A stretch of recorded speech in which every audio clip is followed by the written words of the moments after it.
We also know that Trump tried to make a scandal out of President Obama's school records. What happens when Trump goes on live TV to mock Obama's grades? And Obama responds by pulling out Trump's actual SAT score from 1965. 15 seconds later, the stable genius myth didn't just crack.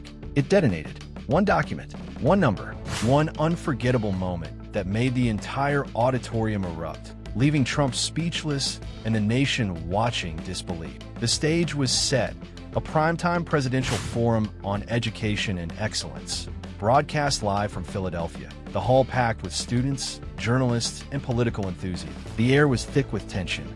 Every camera angle, every light, every microphone was pointed at the two men who had defined American politics for decades. Trump had been in his element for the first half hour, leaning into the microphone, chest puffed out, booming over the moderator.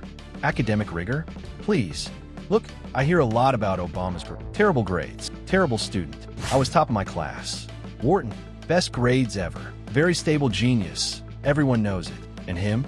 Maybe he couldn't pass a basic test. The crowd murmured uneasily, sensing the personal nature of the attack. Trump smiled, smug, thinking he had delivered a perfect blow. He leaned back, arms crossed, confident in his performance. But Barack Obama didn't move. He didn't raise his voice. He didn't flinch.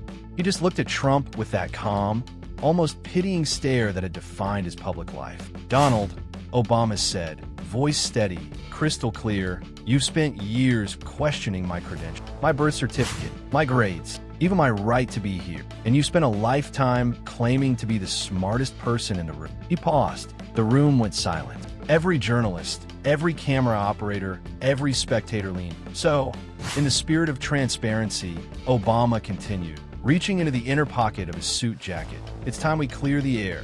With deliberate calm, he produced a single sheet of aged, yellowed paper. The audience gasped. "This," Obama announced, holding it up for all to see, "is a certified copy of Donald Trump's College Board SAT score from 1965. Unsealed this morning." Trump's face went from smug to pale.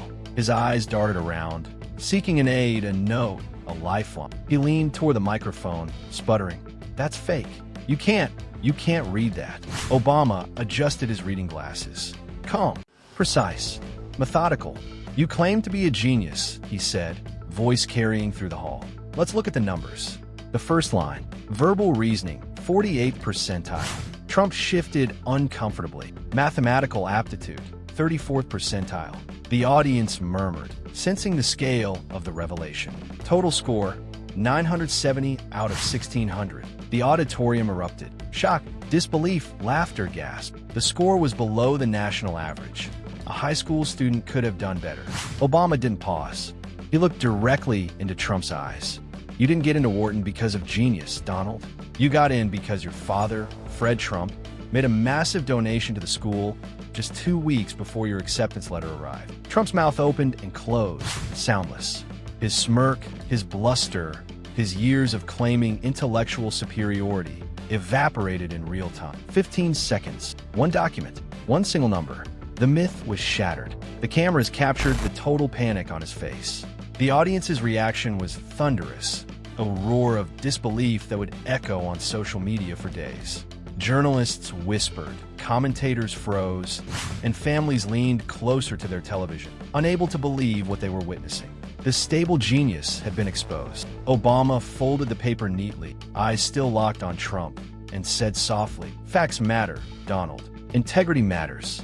And the truth, no matter how long it's hidden, always comes out." Trump sat frozen, blinking, the reality settling in. He had mocked a Harvard Law graduate on a national stage, only to be revealed as a below-average student who had bought his way in. The legend of his intellect had been dismantled in the most spectacularly public way imaginable. For the first time, the stable genius was silent. 15 seconds, one paper, one truth, and the country watched history unfold live.